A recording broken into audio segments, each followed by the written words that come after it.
as viable option. This is a vital option at this point in time. It really is. So when I was on last week and first got introduced with Paul, we wanted to hear more about how this platform worked and how we could get the word out to others within our district to utilize this platform, and also to find, we have inquiries that come in from people that aren't in a place near a club and are remote and down in southwestern Minnesota, wherever, and maybe have an interest in this platform. People that work during the day and can't make a morning or noon meeting. So it's very important for us to realize that this platform is available as the membership team to get this information to prospective new members that are inquiring about Rotary. Okay, so with that, I'm here today really, I wanted to just talk about the visioning sessions that we're doing in the district and how we're following those up with workshops for membership growth, which for this group is a little bit more difficult, but that is one tool that we're offering. I wanted to talk through our core values of in the district. It's important that you're all aware of them. That we're fun, we're service, we're leadership, we're inclusion, and we're innovative. So now, that's kind of the really quick overview on membership. Now what's really ironic here, as I mentioned last month, I think I made a crack about, you know, you guys are closet Rotarians and you don't like to socialize. You don't like to be in front of other people. And it was brought to my attention that now, under different circumstances, people are in different locations and it just doesn't work to get to a meeting at a regular time each and every week. So to hear that we have members on this club that are in remote, rural areas of Minnesota, you know, New York and Colorado, that really says something for this. So now where this gets kind of twisted right now is that I was diagnosed last week at, I came back with a positive COVID-19 test last week. I was number 5 in the state of Minnesota, top 5. My issue is that I have a underlying health condition, and consequently I've got a rare autoimmune disease that's being treated at the Mayo Clinic now and has compromised my immune system. So subsequently has made me susceptible. And I was on a ski trip here a couple weeks ago with Rotary friends, and go figure, that's where I think I picked it up. So this is really close to me, as you know. And so I guess what I'd like to do and like to know, and just getting this information out, is we know who we're looking for. We're looking for people with good character, good reputations, and they want to help one another. And at this point in time, it is vital that we as Rotarians pull together and figure out how we can help one another. And I think this format's it's necessary right now. As I mentioned earlier, it's vital that we have this to use and to educate our clubs on how they can use this or join this club. I don't know if we can have, how many we can have on this call, but do we direct people from the district to this meeting at 4 o'clock, 4:30 on Wednesdays? Excuse me. So anyway, I really. Hey, Greg, could I sure. Just briefly comment on that? You absolutely direct people our way if you would like. I know a number of clubs have already determined that a virtual meeting like this is the way that they will move forward. But if your particular club is not doing that, or if you need a place for members to meet, that it's still a viable option for anyone. I think we can have, like was stated, 100 members, 1,000, or whatever it is. We'll figure that part out, and we do record the meetings for viewing afterwards. So, but absolutely, anyone can feel free to bring people or recommend people coming over to us. Next week, in fact, I'll speak to this a little later, but we're trying to get a current outbound from our district who's in Italy to join and just kind of talk about the restrictions that are in place. I think it'd be a fascinating meeting. So thank you. Okay, good. So my thought today too with this group was if you guys had a promotional piece that you could put together promoting the e-club, and your time of meeting and who your guests are and that kind of thing, and get that information back to us at the district that we can send out district-wide. Again, I want to make sure that we don't overload your system and it works for you. And but there are clubs that aren't going to have the ability to do a remote Zoom conference call. There just are. I'm sure of that. And if this is that outlet, we need to make sure we maintain that connection with us. Sure, we'll put that together. Thanks, Greg.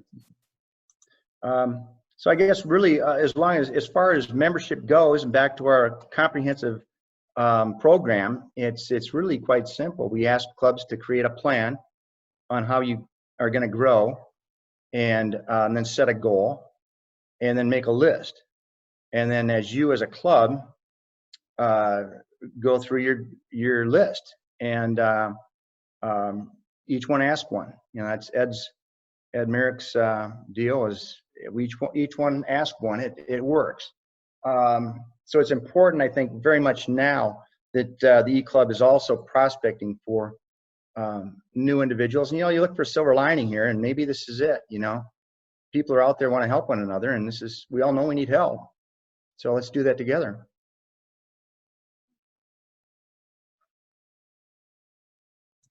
Thank you very much for the presentation on membership. I mean, I think what you're saying applies to all clubs, not just us, but exactly. Clearly we wanted you on today.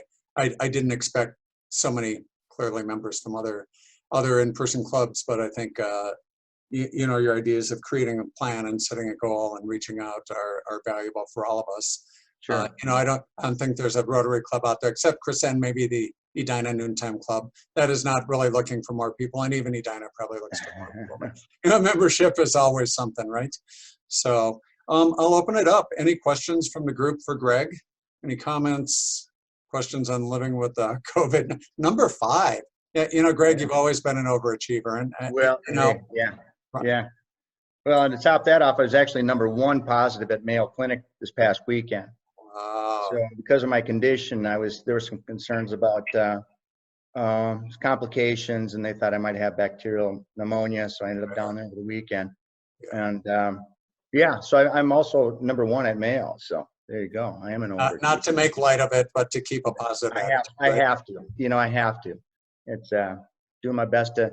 I've had a fever now for 12 days, and I'm waiting for that. It's been very low grade the last few days, late in the day, and I'm waiting for the one day where I don't have the fever, and that's kind of tells me that, okay, I need 3 days without the fever. So I am progressing. I think it's been a challenge. It has, and it's important that, again, all the everything you're hearing is very, very important.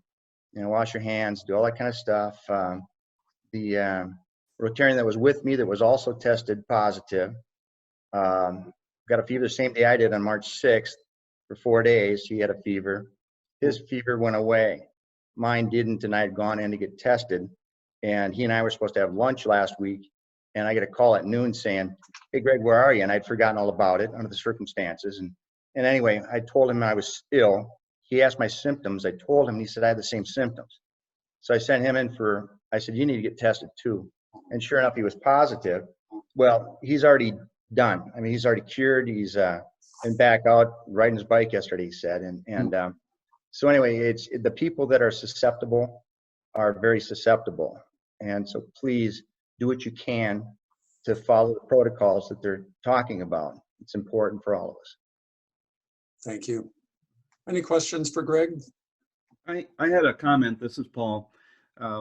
When you talk about letting people know about your meetings, one of my classmates, Michelle Bell from 5970, she's setting up a database that she's sharing with other district governor classmates, and going to compile this. And this is a list of all different clubs that are meeting virtually and when they're meeting, and just another way to connect us. Certainly I love connecting with this group, but it gives other options for Rotarians if their club's not doing anything, at least for the next week or two or maybe longer, that's a way to stay connected. And hopefully they'll put out, who the speaker is, and maybe something is of interest to you, so you join that way and meet new friends like I'm doing today. So thank you. Thanks, Paul. Anyone else? Thanks. Well, let's move on to our next speaker, Adam. And unmute yourself, and I think you have a presentation to share, so feel free to share your screen. Okay. And I'll let you take it away. Sounds good. Hi, everybody. Let's see. Share. Yeah, there's a, looks like a suitcase icon on the bottom. Yep. Sorry, guys, I didn't test this beforehand. Oh, that's all right. Bear with me for one moment. Zoom.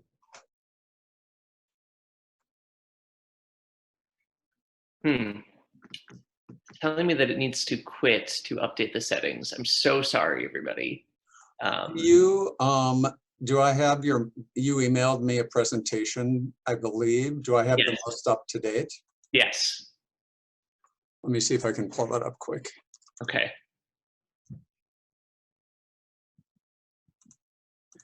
While we're waiting here, You get I the wondered, go ahead. I was just going to make a joke where you get the full in-person Rotary experience, even on Zoom, where the projector doesn't work, or That's there's right. a connector cable, Yeah. or the sound isn't working. Even with digital meetings, you can have that real experience. It is true. This is Ed. My take on that is technology is great until it isn't. Until that's right. Yes. I gotta go down and check my bobber. Be right back. Adam, I'm not seeing it. Could you can you just email it to me quick and I don't bring it up? Yeah. I was wondering, you meet on Wednesday. Have you ever thought of once a month have a wind down Wednesday meeting where it's just a little thing, like at the end you'll toast and everyone toast, and I like that. I see you beating us to the punch. the grapes, yes. Is it doing it now? Is it? Yep. Yes, Very good. I see it. Got it. Yep. Thank you. Okay. So, hi everybody. I'm so happy to be with you guys. I think e-meetings or e-clubs are a great idea. I first came in contact with them when I was in Argentina, and I'll talk a little bit more about that later. But I'm super happy to be here with you all because I've just been through an experience as well, and it's just very nice to hear so many Minnesotan accents tonight, which is a real treat for me. And I do also want to say too that Greg, all of our thoughts and prayers are with you, and thank you for sharing your story with us. And I think that's going to be really important for people to start taking this seriously. People talk about the Tom Hanks moment of when it seemed real, but now we have the Greg moment too. So thank you for that. Thank you. Typically when I speak, I really enjoy it, and I'm happy if people want to ask questions in the middle of it.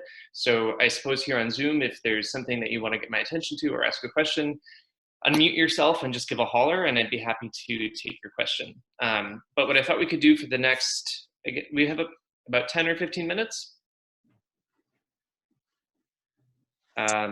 Oh, yep, I had myself on mute. Sorry, Adam. Yep, like 15, I was planning on 15 or 20. We've been trying to keep the meetings to, about an hour. So yeah, we have time. So go ahead.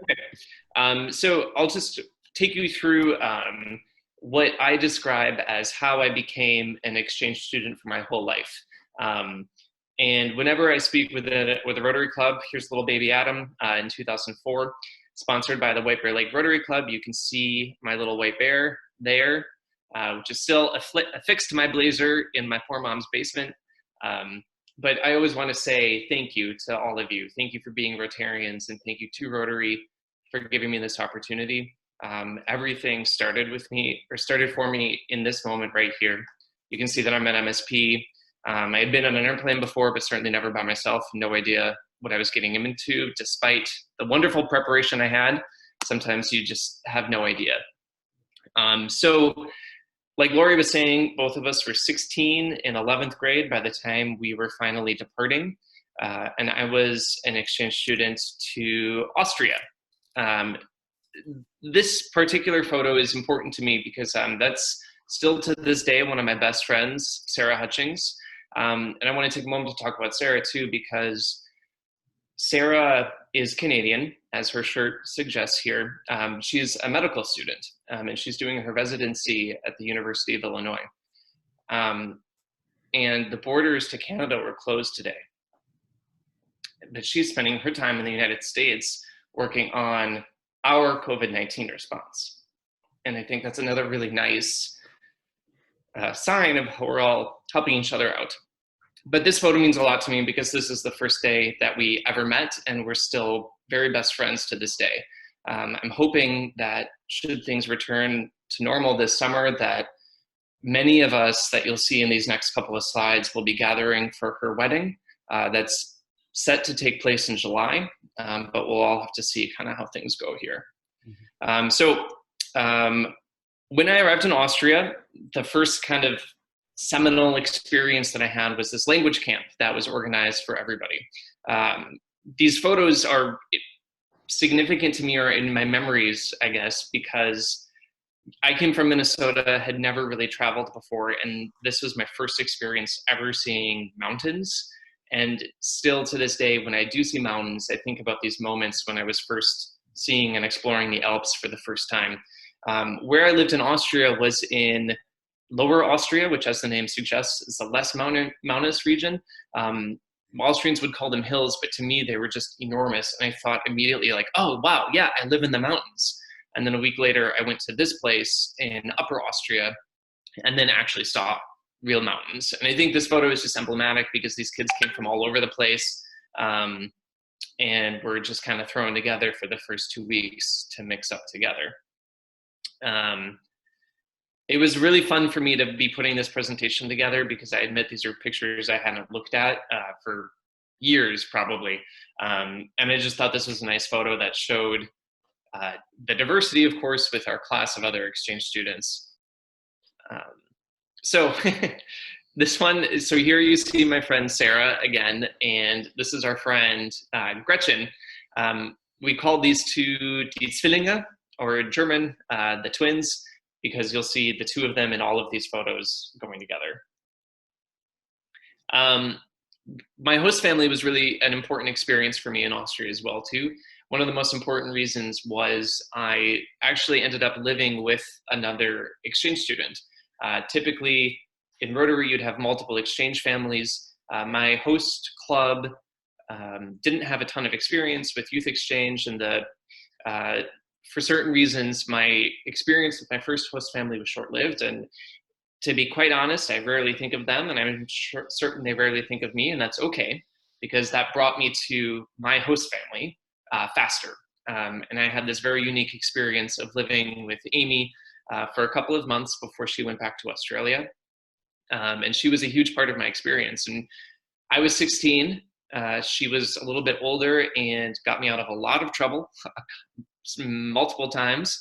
And we're still in touch. She came to see me in Argentina, which was my last foreign service post a couple of years ago. And it was really nice to reconnect with her. Here we have Mama and Papa, my host parents, who I'm also still very connected with. These two really took amazing care of me during that year. They took me all over the country, showered me with love. I was in Vienna for work a couple months ago, and so I was really fortunate that I was able to go back and reconnect with them. And we're still in touch and still very much a part of each other's lives, which of course is what Youth Exchange is all about. And those of you who have hosted before, it's not always perfect. In fact, maybe it's usually not perfect, but from my perspective, at least as the student, it really was perfect. And I can't say how grateful I am to these two more, or enough rather. That's my little host nephew, Noah. At the time that he was in my life in Austria, he was 4 years old, and he didn't live with us, but my host parents took care of him a lot. And just about every day, he would kind of burst through the front door And I was 16 or 17, had just come home from high school. And what do teenagers do when they come home from school? They nap. And every day my alarm clock was Noah throwing open the door and just shouting, Adam, Adam, and running up. He knew exactly where to find me. And then we would spend the afternoon together. He's now 19 years old and is a professional soccer player in true Austrian fashion. And it's strange, when I go back to visit, he remembers that there was this guy around when he was little. But really now his memories are of this like weird American who show up every couple of years that everybody makes a big production about. And so now he only knows me as this person who shows up for an afternoon in his life every couple of afternoons, or every couple of years, who his parents make come have lunch with me. Another important part of my experience was learning how to ski. You know, I had done the Afton Alps thing in Minnesota, and I thought, like, when I got to Austria, oh yeah, I can ski. The first time I got to the top of the mountain, it was like one of those scenes in the movies where the character's face is in focus, but the background kind of like stretches out behind him. That was me the first time on a real mountain. But I survived and I learned, and now it's a lifelong hobby. We have a little ski hill in Mongolia too that's more akin to the Afton Alps type thing, but it's still something that I really enjoy, and it's another gift that Rotary gave me, is learning how to ski in I don't want to belittle our very lovely hills in Minnesota, but you all know what I'm saying. Here we have Die Zwillinge again. It was just, as I was going through all my photos, I couldn't resist putting different examples of these two. So yeah, that's what I'm saying. So Rotary keeps on giving. The opportunity to speak to you all today was an opportunity to go through these photos again. The new character that you see here, so this was one of my host sisters. She was well grown and out of the house by this point. This is Noah's mom.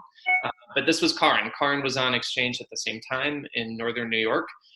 And so she had just gotten home maybe 4 days before me. So we only knew each other for those 4 days. But the magical thing about these connections that we make is that now Karin, out of all of those people in that photo, is who I'm in touch with the most, and who I connect with first when I'm in Austria, and who I call when I have news and things like that. And even though we only had a very short time together during our actual exchange experience, she's still a really important part in my life. And another detail I'm going to point out are these friendship bracelets here. I don't know if this is something that happens in a lot of other countries, but we were just obsessed with making these things. There was a Euro bus tour that we all went on, and the way everybody would pass time would be learning how to make these little braids for the bracelets as well too. And so I still have all of those. Eventually, once I got home, prudently decided to cut them off because I knew otherwise I would lose them, but I still have them all. And I think I got rid of this god-awful shirt that has been in multiple photos that you've seen me in. I had to drive, so friends gave me that in high school because I would drive my mother's minivan around. So that was my experience in a nutshell, just some highlights. And I wanted to give a sense of why that year was important to me, because it was during this experience that I decided I wanted to be an exchange student for the rest of my life. And once I left Austria, I didn't really know what that would look like. I came home and I went to the University of Minnesota and studied global studies because that sounded like it would be a good fit. And that's when I learned what the Foreign Service was. I tried to figure out, so I learned about the Foreign Service. It's a testing process to enter the service. I took the test once as a senior in college, a second time while I was working at the University of Minnesota, and I didn't make it through both times. And I thought, like, oh shoot, now I have to go to grad school. But thankfully, Rotary was there for me again, and I was actually 5950's first global grant recipient and one of the first global grant recipients in the world while we were still on the pilot program. So the next photo is, so in the interim years, I got married. That's my husband, Kevin, there. And there's Sarah and there's Gretchen, who were able to come to my wedding. And then soon we'll be at Sarah's wedding as well. That's at the Rose Garden at Minnehaha Falls. So again, like I said, Rotary helped me out again. With the global grant, I was able to study at the Graduate Institute of International and Development Studies in Geneva, Switzerland, which was a huge opportunity for me. It put everything I had studied in undergraduate and what I had thought I wanted to do professionally into practice. Being able to study in Geneva was an amazing opportunity. Our campus was down the road from the United Nations, the WHO, the International Organization for Migration. I could keep going on and on. While I was there, I was the president of the student body. This was me at our graduation speaking. I actually got in a lot of trouble for this speech because a week before we graduated, the administration had raised the tuition 40%, which was, didn't fly with us and with me. So I was actually, if I were to go back, I would do it in a different way, but I was very ticked off at this moment. So it was a memorable moment.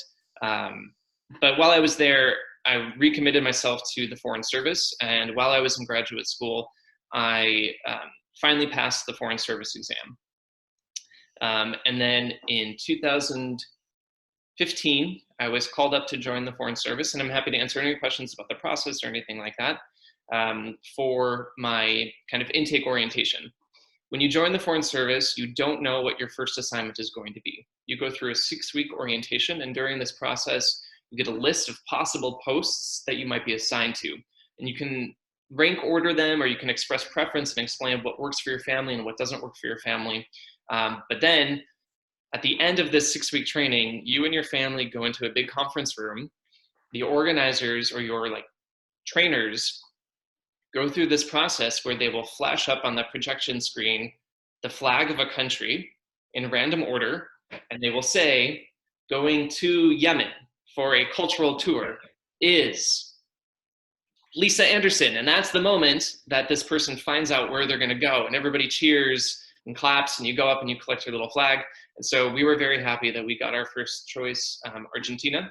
I really wanted to learn Spanish. So I was a consular officer in Argentina, and the moment they flash the Argentine flag, they say, consular tour, Buenos Aires, Argentina, Adam Hennings. That was the first moment that we learned that that's where we were gonna spend the next 2 years. So in Argentina, I was a consular officer, meaning I processed visas and protected American citizens.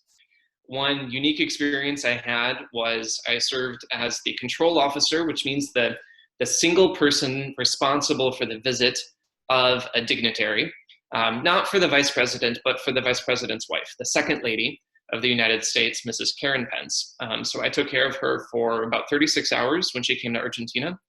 I led a team of about 20 individuals to organize her visit. That included everything from what she would do during the day, negotiating with the Argentine government of who from their side she should meet. And so she met the First Lady of Argentina, and we had to negotiate. In Argentina, you greet with a kiss on the cheek, but in the United States, you greet with a handshake. So we negotiated that they would meet each other with a handshake at the top of the meeting, and then at the end of the meeting, they would depart with a kiss on the cheek, and that was all part of this give and take of everything. It was a really special experience, and this photo means a lot to me because, as you may have surmised, I am gay, and no matter your politics, Mr. Mike Pence does have a reputation previously in his previous political life for being quite anti-gay. But that didn't matter to me. I was there to do a job. I'm a professional. I'm a civil servant.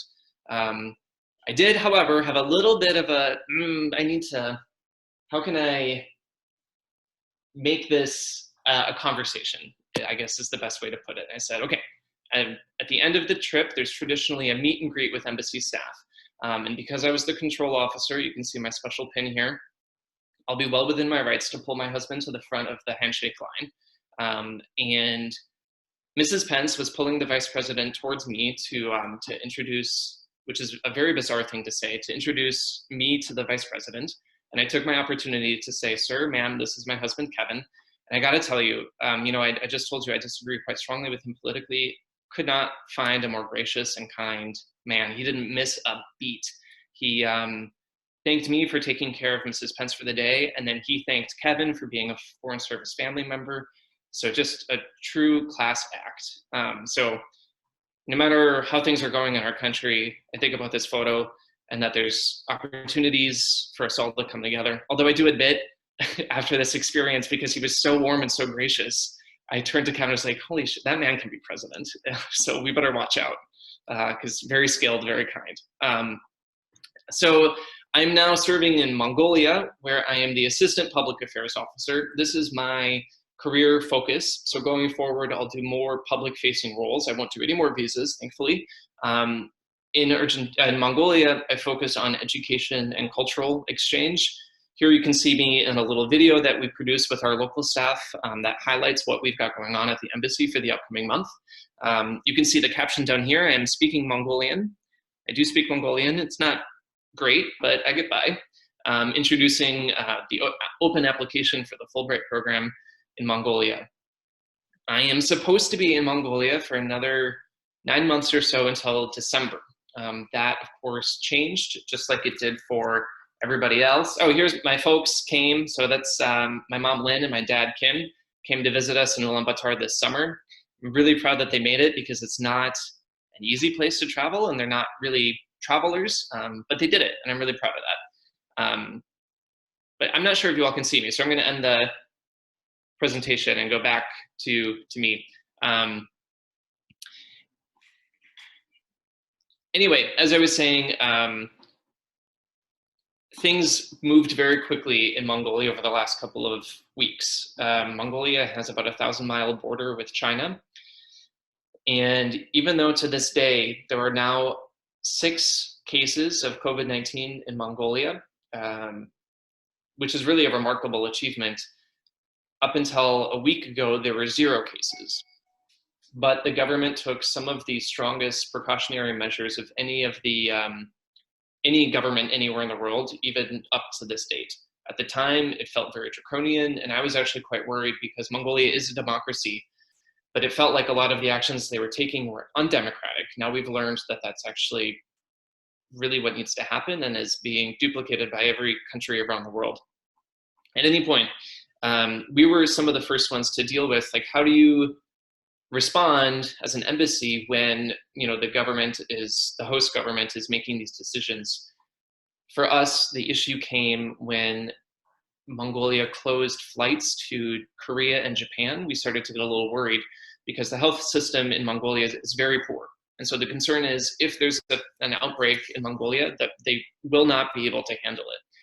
Hospitals were already full with seasonal ailments. And so if anything were to happen to any of us, typically we would medically evacuate to Korea. But that was no longer an option. So we started to get nervous. And then we were already on a heightened state. Then the day that the first case was discovered in Mongolia, it turned out it was a foreigner who had imported the case. It was a Frenchman who brought it with him from France. The country completely locked down and closed all international flights, which is just not a safe situation for us to be in. So we went on a status that we call ordered departure. So all embassy families and non-emergency personnel were ordered to depart. We had to organize a charter flight with the Mongolian national carrier that brought us to Japan and then brought us all the way to DC, or well, on a United flight to DC. So I'm here now. I just got here Monday night. I report for work tomorrow. I've learned now virtually with my domestic office here in Washington, DC. They told me I'll be able to keep working on my Mongolia projects, which is great because that's, I already feel like I abandoned my local staff, but at least now I'll be able to keep working with them a little bit.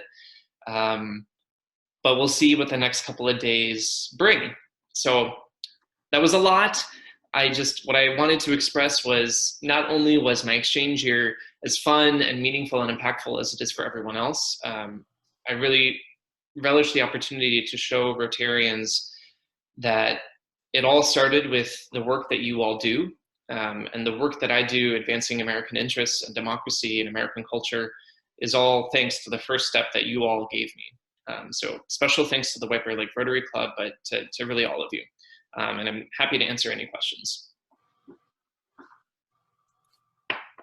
Thanks so much, Adam. Just really meaningful presentation, I think, especially today. At Youth Exchange, we are encouraging of students expressing gratitude. Some do, some don't, but I just want to thank you for all of the things you've given out through every step of the process and how Rotary's really changed your life. That's great. Questions from the group? I have one question. I'm just wondering, how is Youth Exchange dealing with the the students abroad, are they still staying in their host countries during this time? And I don't know if anyone knows. Chrisanne, do you have thoughts about that? I have been following somewhat, but I think you might be up to date more than Yeah. Lori, Rotary International is not saying everyone go home. They're leaving it up to the natural parents to decide. And so there's a forum where we hear messages from Rotarians around the world that work with Youth Exchange. And just last week, a physician who is an American whose daughter is somewhere in Europe said, I'm leaving her there, and I'm going to tell you why. It is so germy on any way, bringing our kids home, they're going to go through maybe 3 airports. There is a much greater chance they're going to get the COVID virus than if they would just stay where they're at. And so that message has gone out to all the Rotarians that do Youth Exchange, but it really is up to the natural family. If they want their student home, then they can make that happen. Thanks, John, Chrisanne. I saw what you picked up too? Yeah, I saw on that same listserv a district out in California who had an inbound, I believe, from Japan. Might be wrong about the country. It was about a week ago now, but they requested that the student be sent home, be returned.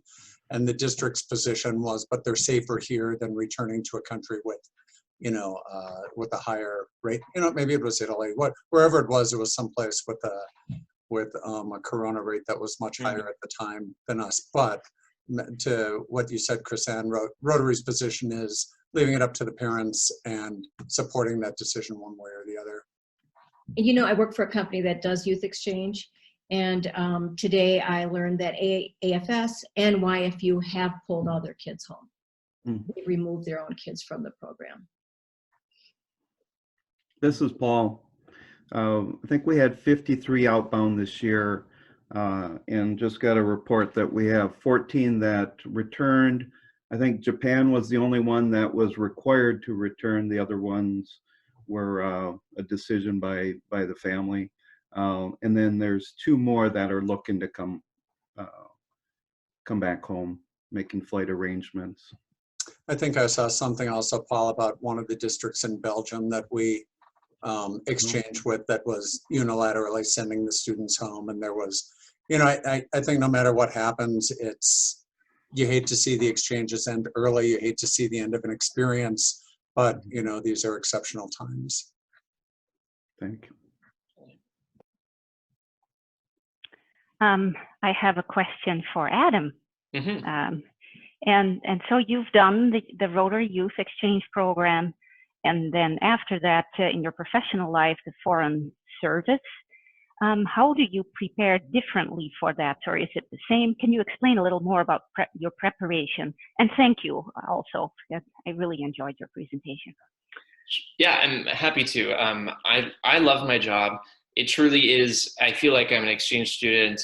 I get to go from country to country, which sometimes is exhausting, but generally is just really fun. And so I'm a huge proponent of people thinking about the Foreign Service and of exchange students thinking about this as a possible career for them. To join the U.S. Foreign Service, it's a testing process. So there are a series of testing steps that you have to take. It starts with, it's basically a trivia contest. It's a written exam that asks you questions that range from U.S. history to world culture, economics, management, and it's graded on a bell curve. The top 50% from that written test move to the second step. The second step is a series of essays that you write, and then you kind of have a black box where a panel will evaluate for diversity hiring and other characteristics that they're looking for, who they want to invite to an oral exam. And then the oral exam is an all-day long interview where you do, it's like consulting management exercises where they'll give you, there will be 4 of you, I was about to say contestants, candidates, I guess. Sometimes it felt like contestants at a table, and you were all given a different portfolio of information, and your task was to come to consensus based on the different information that all of you had. So you both had to advocate for your assigned position, but if you didn't come to a consensus, you all failed. So while you're doing that, there's somebody sitting in every corner of the room furiously noting everything you do and everything you say. And then there's more activities like that throughout the day. To prepare for that, so I should first mention too that our foreign service in the United States is different than almost any other foreign service in the world, because we don't have a profile that we're looking for beyond somebody who wants to serve their country and advance American interest and influence around the world. You do not have to study international relations or political science or economics. I've worked with astrophysicists and former lawyers, history professors, and that makes it really unique. So then how do you prepare for this test? What I tell people who are thinking about the test, 3 basic things. One is to get a subscription to The Economist, because The Economist, I think, while it covers current events, it does such a good job of giving the historical background that just through the practice of reading the magazine, you learn so much that's going to come in handy for either pub trivia some night or the Foreign Service exam. Then you can also play trivia games online or geography games online. So quizzes of like, oh, click on Madagascar, click on Ecuador, click on, or what is the capital of Equatorial Guinea? And in that way, you memorize the political map of the world and you memorize all the world capitals. And then the third is to study the US Constitution. If you know all of the amendments and what they do and when they were passed, you'll almost always get questions like that too. For the oral exam, there's study guides and you can prepare to know what to expect. People will form study groups and things like that, but there's a science, I guess, to how people prepare for it. There's tons of resources and communities online as well. And for me, the reason why I failed the first 2 times is the simple truth that the system worked. I wasn't ready. When I think about what I wrote in these essay questions, I have no shame now because I was young, but there was a question about diversity and this white kid from Minnesota, and I literally wrote that I had a black friend on the diversity question. So like clearly didn't understand the importance of diversity at that point. So I needed to wait. So that's why I didn't really do anything different. I just grew up. Does that answer your question? I hope so. I think we might have lost Olga. Oh Who asked no! the questions? Are you? Well, anyway, it's recorded, so she can play the recording. Good. Anyone else have a question for Adam? Do you know where your? I'll jump in. Do you know where your next assignment is going to be? Or I understand with foreign service from a friend who used to serve that depending on the dangerousness, I guess, or the remoteness of certain posts, such as maybe Mongolia, that you would then have higher ranking when you choose your next location. Is there, did you take Mongolia with any thought to the future, or was it strategic in any way, or was it just where you were assigned? Yeah, that's a great question. For the first 2 assignments, you are assigned. We called them directed assignments. You get the list, and then you can express preference, but the ultimate decision is up to basically human resources. For the first tour, we wanted to look at, I wanted to learn Spanish. We wanted my husband to have work permission on the local economy. And then not every country will issue a diplomatic visa to a same-sex spouse. So those were kind of our top 3 considerations. And then I did my consular tour. All officers have to do at least 1 year of visas before we can move into our specialty. It's kind of like institutionalized hazing. And then for the second tour, there's certain milestones that you have to meet in your first 2 tours. Because I went to a very nice place, just like you were saying, I had not yet served in my specialty. Those were 2 considerations that I had to prioritize. And then when we added our personal filters to say like, okay, would really not like to go to a country that criminalizes homosexuality or worse, that left us with Mongolia. And we were very happy to be there. It's fascinating. But that's kind of how that process happens.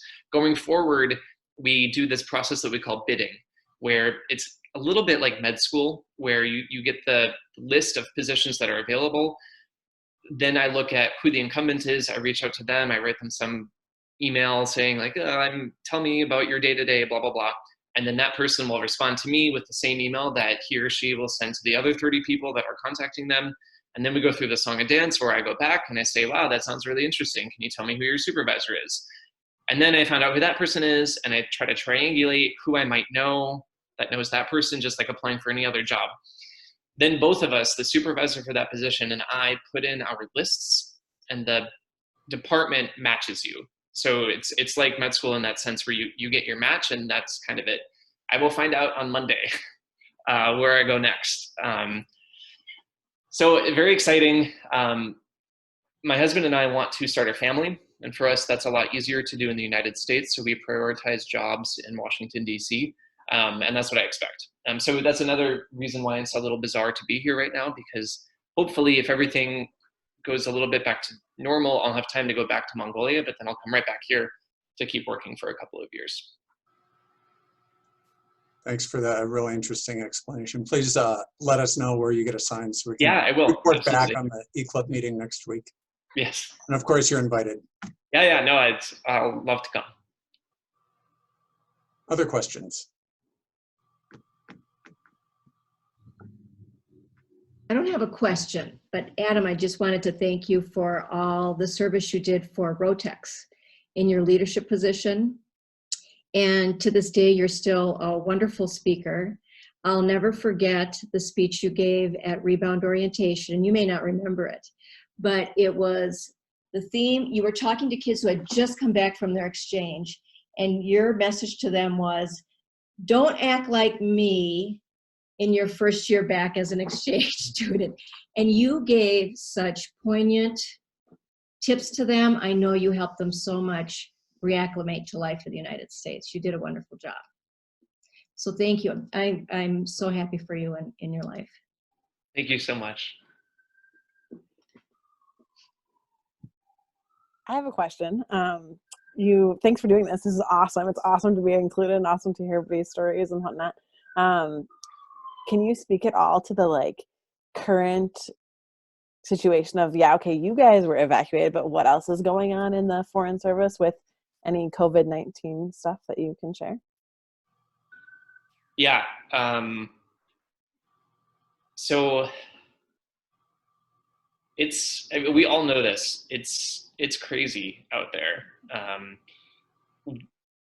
I think if we had not requested to go on order, so our embassy requested from the department to send people like me home. I wasn't a part of that decision, but the request came from us based on those situations that I laid out. Many, many more countries are going to face those exact same scenarios. I know that Guyana is facing that now. And so, the department it's a bureaucracy. They're always going to try to find a policy or something that fits everybody, even though that's impossible. So maybe they're going to try to interpret that particular scenario very narrowly to say, it has to be a very remote developing country to call for a full evacuation of us like that. I can tell you that everybody in Washington, D.C. who can is teleworking, which I understand is the case around the country. If anybody who can is teleworking. It's strange for government sometimes because we obviously can't access classified information from our homes. So somebody's in the office reading everything that comes through, and then we'll call you to come in if there's something that you need to come in to read. And I can tell you that they're preparing for there to be many more people like me. And so when I came and said, I want to work on my Mongolia projects, you don't have to see me, you don't have to do anything with me, they were very much like, do that. And let me know if you need anything. So I think that to me was a sign that they're already overwhelmed in terms of what to do with all of these people that are coming back. And from my experience in Mongolia, in terms of how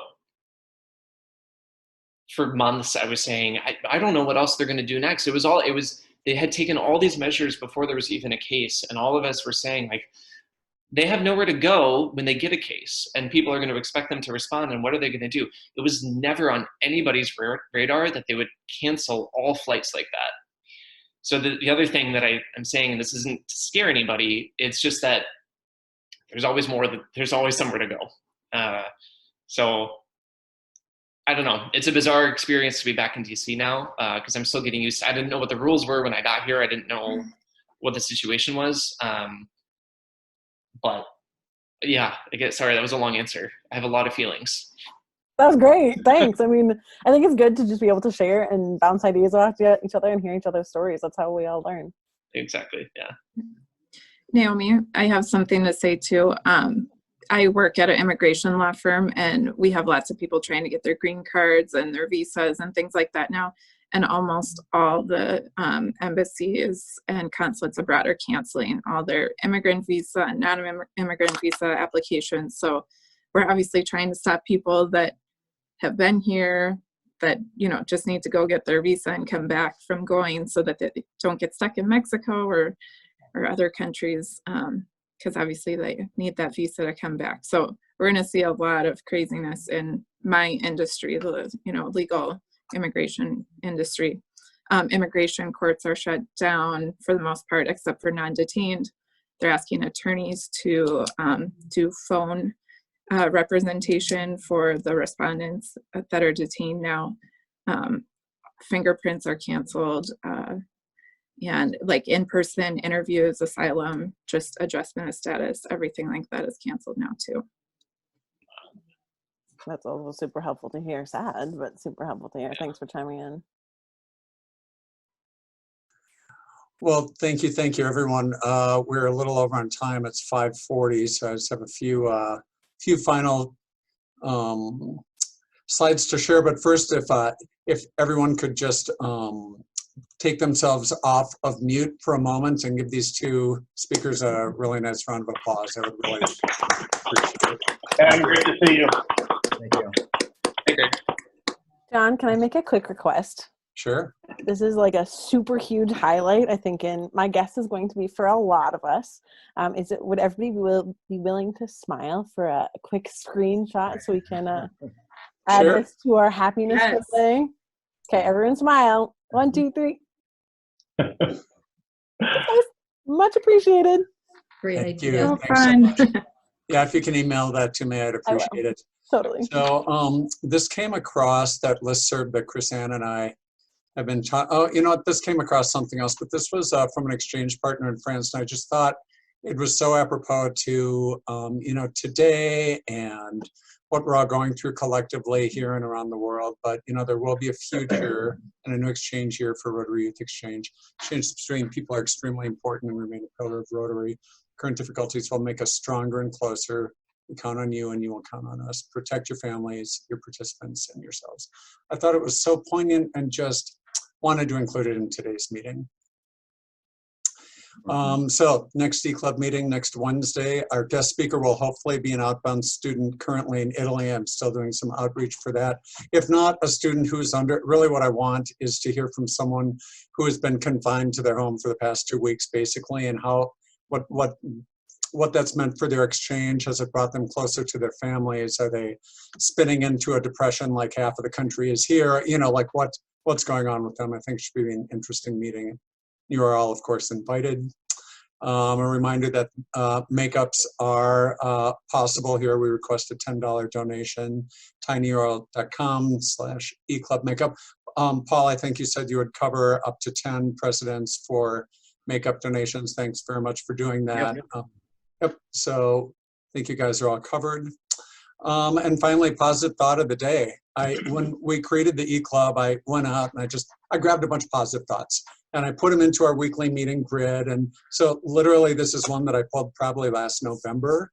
And again, like I'm a little struck with how perfect it is for today. So people who succeed have momentum. The more they succeed, the more they want to succeed, and the more they find a way to succeed. Similarly, when someone is failing, the tendency is to get on a downward spiral that they can easily become and that can easily become a self-fulfilling prophecy. If there's one thing I've heard this week from family and friends is how people are spinning a little out of control. in, you know, it's such an uncertain time, and there's negativity around it, and there's no toilet paper, and there's no Clorox, and people are just really heightened, and I think as a collective society, and certainly as Rotarians, we'd find a way to keep the positive, you know, with your network of friends and clubs and whatnot. What can you do this week to really keep things on the positive and help people that might be really slipping into that negativity, so it isn't a downward spiral for people? Yeah. So that's positive thought of the day. So new members, you know, we have, if you're aware of new members, or if you're interested in joining, $25 a month, or discounted to $270 per year, just reach out to me. And finally, in the e-club, instead of starting the meeting with four-way test, we end the meeting with four-way test as a way of just kind of leaving the meeting in a positive way, and thinking of the Rotary ideals. So again, if everyone will take themselves off of mute, and maybe we can say this together. So the Rotary four-way test of the things we think, say, and do.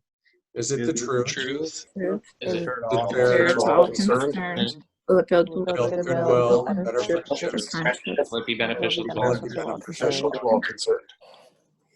I appreciate all of you. Thank you so much for being here. Thanks for the friendship. And, you know, one thing just for the club presidents who have joined today that I think we've realized, the core members of this group, is how together we can feel in this virtual context, and how much fun we have just getting together, even in, you'd think it's a distance, and, you know, it's not the same as getting together in person. And to a certain extent, I suppose that's true. But man, we laugh, we have a great time. It's just been a great experience. And you know, I think it's something that can serve your clubs really well. So anyway, thanks for joining. Thank you, John. Thanks for hosting.